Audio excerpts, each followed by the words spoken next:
The worst sound in the universe isn't a scream, nor a gunshot, nor the tearing metal of a catastrophic wreck.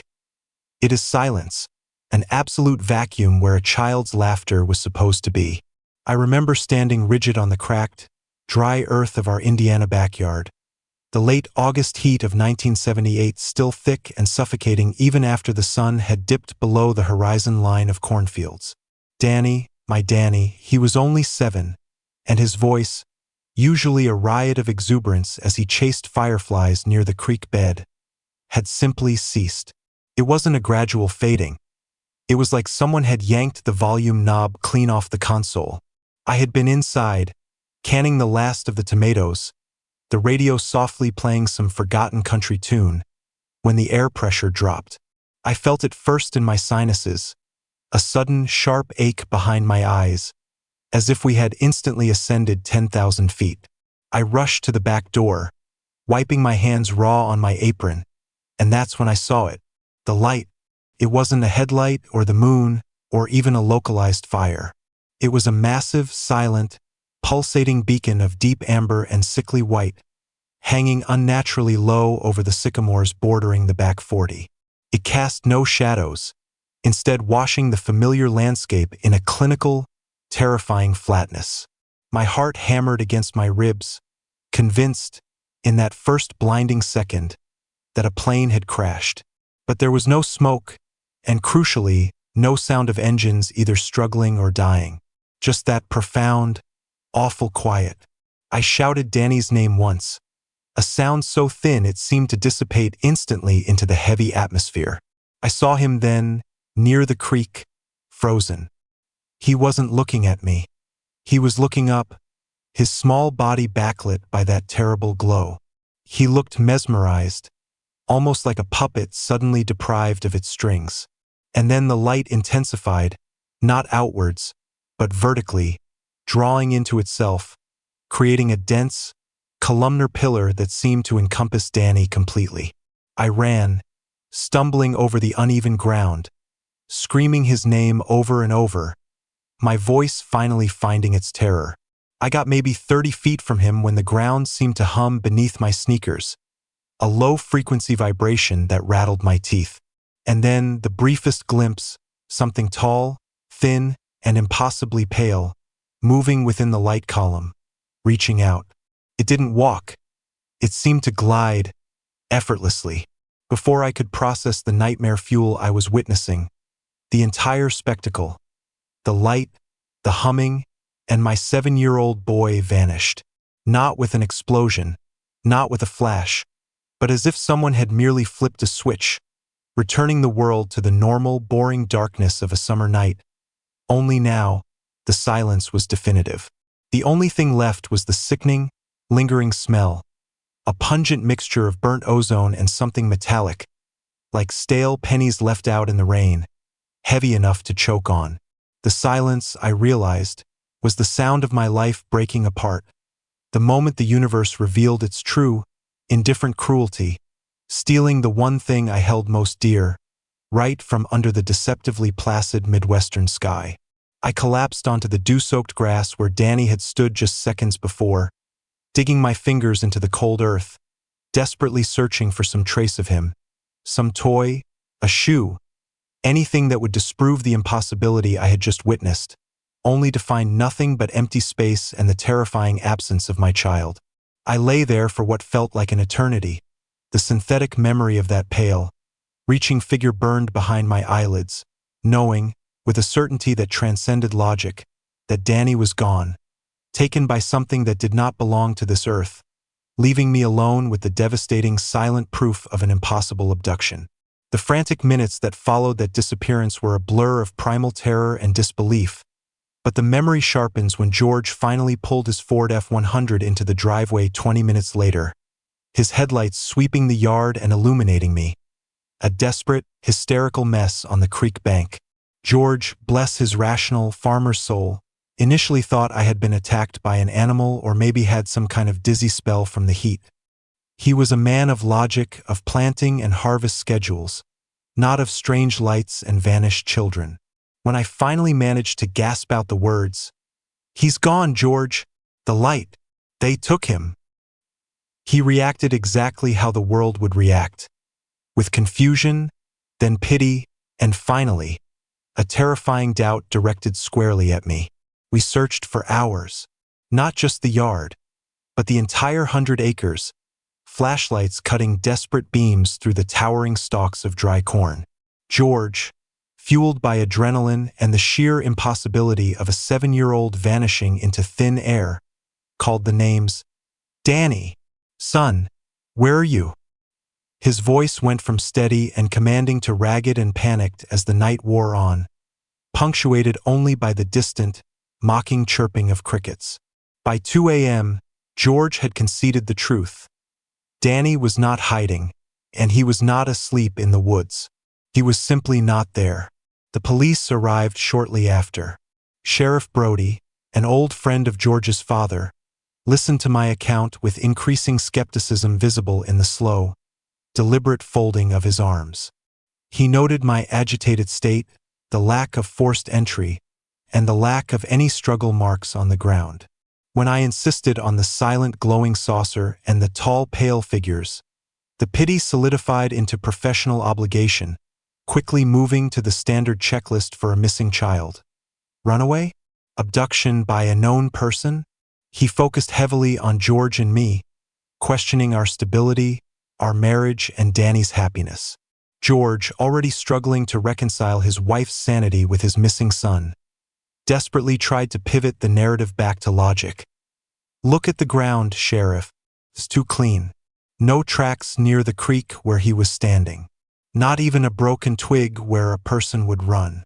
Brody was unimpressed. "Mrs. Miller, people don't just vaporize. Children get lost, they wander, or they're taken by people." He refused to entertain the light, dismissing it as heat lightning or perhaps a distant aircraft flare. But there was the smell. I led them back to the exact spot. Even hours later, that noxious, metallic ozone hung low. George smelled it, Brody smelled it, and his deputy smelled it. Brody wrinkled his nose. Transformer blowout, maybe? Electrical burn. But there were no power lines nearby, no burnt fuses, only the disturbing confirmation that something highly unusual had generated an incredible amount of energy right there. They marked the spot, took soil samples they promised to send to the state lab, samples I knew would be conveniently lost, and left the next morning, leaving behind only the chilling emptiness and the unspoken verdict hanging in the early dawn air. I was either a witness to something impossible, or a hysterical mother whose grief had manifested in delusion, an accusation far easier for a small town to swallow than the terrifying reality of extraterrestrial involvement. The morning following the disappearance brought not the comforting presence of neighboring farmers offering help, but the unsettling arrival of tailored suits and polished shoes, completely out of place against the backdrop of our dusty farm. 2 men arrived in an unmarked black sedan, a massive, blocky vehicle that looked like it belonged to a funeral procession, around 10 o'clock. They didn't introduce themselves as FBI or state investigators. They simply presented credentials that were quickly flashed and too official-looking, identifying them only as federal liaison. They were clinical, emotionless, and spoke with an unnerving, flat cadence, unlike the familiar drawl of the local police. They weren't interested in tracking Danny. They were interested exclusively in my memory of the light and the craft. They cordoned off the creek area George had already searched, setting up strange, handheld meters that beeped intermittently. They kept asking the same questions, slightly rephrased. Describe the shape of the luminescence. Was the sound truly absent or merely dampened? Did you experience any unusual physical sensations before or during the event? They were particularly fixated on my timeline, pressing hard on the missing minutes. And that's when the terror truly sunk in. My memory was fragmented. I could recall running, I could recall the light and the reaching figures, but there were maybe 5 to 10 minutes, the crucial period between seeing the column of light and finding the empty spot, that were just gone, replaced by a cold, gray blankness. It was like trying to recall a dream that vanishes the instant you wake up, except the dream was reality. One of the men, A tall, pale individual who never seemed to blink, leaned close when I confessed the gaps, his breath smelling faintly of sterile antiseptic. "Take your time, Mrs. Miller. Try to recall any pressure, any sense of movement, perhaps a feeling of disorientation." I shut my eyes, trying to force the images back, and instead, I saw flashes of metallic walls and the overwhelming feeling of being utterly cold. Though I knew the August night had been sweltering. They spent 3 full days at the farm. They never offered condolences, never smiled, and never referred to Danny by name, only as the subject. They confiscated the soil samples Brody had taken, claiming they needed higher clearance analysis. They checked the radio, the television, and even the electrical panel in the house for anomalous electromagnetic residue. George, already shattered, was intimidated into silence. He kept muttering, "Who are these people? Evie? They ain't cops." Their presence was a suffocating blanket of secrecy, confirming what I already knew. This was beyond Sheriff Brody's jurisdiction, and the government or some shadow organization knew exactly what the lights were, and they certainly weren't heat lightning. Before they left, the tall man issued a soft, chilling warning, staring right through me. "Mrs. Miller, for the good of your remaining family and your community, we advise discretion regarding the details of the incident. Focus on the facts verifiable by local law enforcement. Focus on the search. Anything else creates complications." The implication was crystal clear. Speak the truth and face ruin. They left as silently as they arrived, leaving behind not just the emptiness of Danny's absence, but the heavy, psychological residue of being monitored, controlled, and utterly silenced by forces far more powerful than a grieving mother. The psychological terror soon transmuted into physical reality, a slow, agonizing process that began subtly but relentlessly chipped away at my stability. After the federal liaisons vanished, George insisted I see a doctor, partly out of genuine concern, and partly to gather evidence that I was, perhaps, suffering from a nervous breakdown, which would explain the lights and alien story better than reality could. Dr. Jenkins, our family physician since before Danny was born, found no obvious physical trauma, but his examination revealed something deeply unnerving. Behind my left earlobe, near the mastoid bone, there were 2 tiny, almost microscopic pinpricks, perfectly symmetrical, slightly red, and already beginning to fade.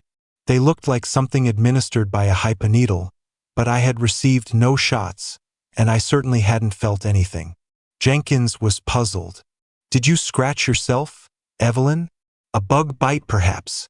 I shook my head, recalling the cold rooms and the feeling of disorientation. The pinpricks didn't hurt. They simply existed, alien markers on my flesh. More disturbingly, I began suffering severe bouts of vertigo and deep-set, pounding headaches that aspirin couldn't touch. These were usually accompanied by sudden, intense nosebleeds, often occurring exactly at 3:17 a.m., a time I inexplicably woke up to, heart pounding, feeling profoundly vulnerable. The community, meanwhile, was quick to judge. The small-town grapevine operates faster than any federal agency. Initially, there was sympathy for the missing boy, but as days turned into weeks and the lack of a body or solid evidence persisted, the narrative shifted. Whispers followed me at the grocery store. People crossed the street to avoid me. The verdict was out. Poor George was married to a delusional woman whose neglect, perhaps combined with some hidden, unspeakable truth, had led to Danny's disappearance. George, unable to cope with the cosmic horror I described and the social horror inflicted by the town, started retreating. He spent less time in the house and more time in the barn, eventually graduating to the local tavern, where the cheap whiskey offered a more palatable explanation for his pain, a wife who had gone mad, than the idea of his son being taken by a silent, hovering machine. He couldn't reconcile the solid reality of his farm with the impossibly strange truth I spoke. His denial became a shield, but it shattered our marriage. The silence in the house, where Danny's toys lay untouched, became thick with unspoken resentment and fear. George started sleeping in the spare room, avoiding my gaze, which he clearly interpreted as the desperate, pleading gaze of a lunatic. The physical marks faded, the headaches became less frequent but more debilitating when they struck, and the social stigma solidified, transforming me from a grieving mother into the town pariah, a woman who had dared to speak the unspeakable truth about the dark mysteries lurking just beyond the edge of their neat, ordered lives. I was alone, haunted not just by the memory of the light, but by the tangible evidence, the marks, the headaches, that proved the impossible was real, all while the world demanded I conform to a comforting lie. Years blurred into a desolate landscape of quiet grief and persistent nightmares. George eventually packed a suitcase and left in 1984, unable to live beneath the weight of my delusion, leaving me truly isolated on the farm that now felt like a mausoleum. By the late 1980s, desperate for answers and unable to afford the sophisticated counseling required for trauma like mine, I encountered Dr. Harlan Finch, a clinical psychologist in Indianapolis who had a quiet, burgeoning interest in unexplained missing persons cases and, crucially, a discreet practice in hypnotic regression therapy. He was the first person since the incident who didn't look at me with pity or professional skepticism, but with a focused, clinical curiosity. It took months of trust building before I agreed to regression. Lying on his leather couch, the quiet click of the tape recorder the only sound, I allowed him to guide me back to that suffocating summer night. The initial sessions were painful, unlocking torrents of raw, suppressed emotion. But eventually, the block in my memory, that terrifying 5 to 10 minute void, started to yield fractured, nonlinear images. I didn't recall being taken onto the craft, but I recalled being processed. The feeling of immense cold returned, a clinical chill that seemed to penetrate the bone. I saw fluorescent lights, too bright and humming slightly, reflecting off curved, metallic walls. The air smelled of sterile plastic and that metallic ozone smell. And I saw them again, the figures, not shadowy glimpses this time, but clear, terrifying forms. Tall, slender, elongated, with large, dark, teardrop-shaped eyes that reflected the harsh overhead light. They didn't seem cruel, but utterly devoid of recognizable emotion, moving with a purposeful, silent efficiency. The most devastating revelation came during the 5th session. I didn't just see the environment, I saw Danny. He was lying on a narrow, polished surface, perhaps a table, and they were examining him. He looked peaceful, almost asleep, wearing the same dirt-stained overalls he had been wearing that night. One of the figures was hovering over him, its hand, too long, with only 3 distinct digits, resting near Danny's chest. I screamed on the tape, a sound ripped from the deepest part of my soul, knowing I was powerless to help him in that moment, 50 years ago or today. But the crucial moment, the ethical and philosophical crux of this decades-long nightmare, emerged not from the visuals, but from the emotional feedback. The figures, through some form of silent mental communication, conveyed a singular, chilling concept: research. They saw Danny not as a child, but as an irreplaceable specimen, a resource. They felt no malice, only intense, scientific necessity. This wasn't a crime born of evil, but of clinical detachment. They had taken him to study the fragility, the complexity of human life. This forced me to confront a terrible, paralyzing question. If an intelligence vastly superior to ours commits an act of unimaginable cruelty, the theft of a child, not out of malice, but out of cold, objective scientific curiosity, does that curiosity mitigate the horror? Does intent matter when the outcome is this devastating? If these beings truly believe their knowledge gain justifies the absolute destruction of a human family, are they fundamentally evil, or are they simply operating on a scale of morality we cannot comprehend? And if they are merely following a higher purpose, does that diminish my right to mourn, or my right to demand his return? If you, watching this right now, had a loved one taken by beings who claimed their purpose was purely scientific, but who offered no explanation and exacted the highest cost, would you forgive their objective need for knowledge? Or would you still define their action as unforgivable abduction? Share your thoughts below, because after 50 years, I still wrestle with the weight of this moral abyss. The regression therapy, though psychologically grueling, unexpectedly led to external validation, pulling me out of the suffocating personal bubble of grief I had inhabited for years. Dr. Finch, operating on the edges of the emerging UFO research community, connected me with a small, discreet network of fellow experiencers and investigators in the Midwest. It was through this connection that I learned of the Greencastle incident, a lesser-known, highly suppressed event that occurred roughly 40 miles from our farm, just 2 weeks before Danny was taken. A young couple, driving home late, reported their car engine dying near a desolate stretch of highway. They described seeing a massive, teardrop-shaped craft hovering silently over an open field. They were terrified, but the encounter ended without direct physical contact. The lights simply dimmed, and the craft silently ascended, leaving them with an intense feeling of lost time, about 2 hours and lingering headaches. What stood out in the archived, heavily redacted police report Finch acquired was the metallic, ozone smell and the intense electromagnetic interference, mirroring our experience precisely. Their account, while dismissed locally as mass hysteria or drunk driving, had also been briefly investigated by the same type of federal liaison men who visited my farm and then systematically buried. This wasn't just my isolated tragedy. It was part of a pattern, a harvest that was occurring across the region that summer, silent and efficient. This realization shifted my perspective from one of isolated victimization to one of profound conspiracy. The authorities weren't just ignorant. They were actively concealing, suppressing the witnesses not because they were insane, but because their stories converged too neatly, confirming a terrifying reality the government was unwilling to acknowledge. I started corresponding with the couple, exchanging details about the psychological aftereffects. We found disturbing parallels: the persistent anxiety, the feeling of being watched, and the strange electrical failures that plagued their homes. Light bulbs exploding constantly, appliances short-circuiting at random, particularly around 3 a.m.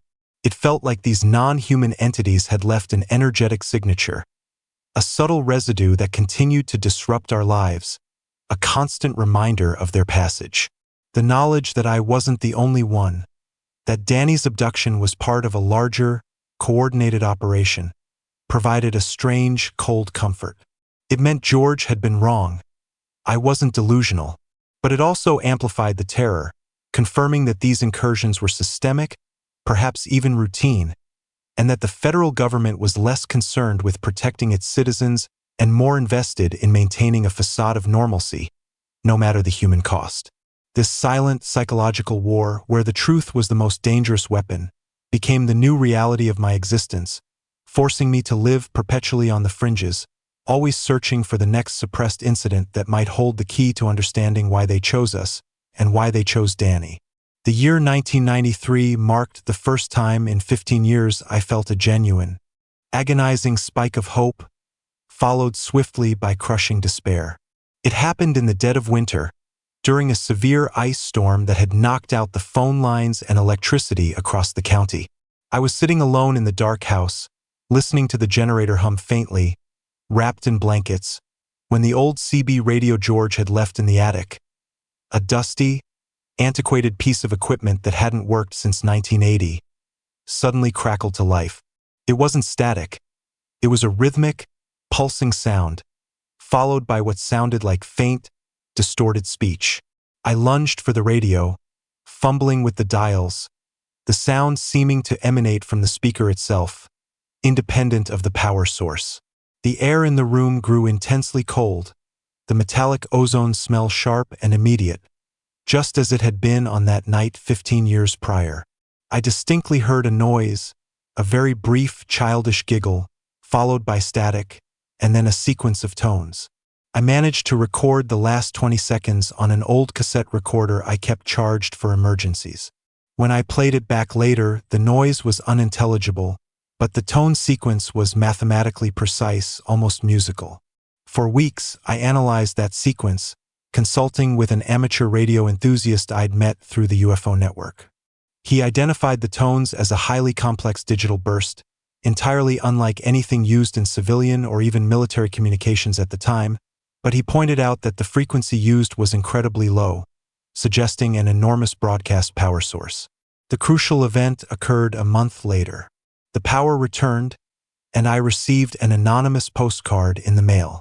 No stamp, just a P.O. box address in Chicago and a single, crudely drawn symbol. A vertical line bisected by a half circle, a symbol I vaguely remembered seeing etched into the metal surface of the examination table during my regression therapy. I drove the 5 hours to Chicago, heart pounding with a desperate, terrifying conviction. The P.O. box belonged to a public library branch. Inside, taped to the back of the box, was a small, folded note written on cheap industrial paper. It contained only 3 numbers, separated by dashes. November 17th, 02. I interpreted it immediately. November 17th, 2002. A date almost 10 years in the future. Was this a signal? A rescue attempt? A message from Danny, somehow relayed through a network of abductees or, impossibly, by the entities themselves? The hope was electric, the first true flicker of light in my long, dark tunnel. But the immediate, logical follow-up was horrifying. If they were contacting me, it meant they still had him. It meant that for 15 years, he hadn't been lost. He had been subjected to whatever clinical reality they inhabited. The incident reignited my desperate commitment to the truth, fueling the next decade of relentless research, preparing for that future date, a date that now held the potential for either reunion or final, definitive heartbreak, transforming my passive grief into an urgent, focused vigil against a calendar that seemed to mock the passing years. The relentless preparation for the 2002 date meant diving headlong into the murky world of government documentation and whistleblowers.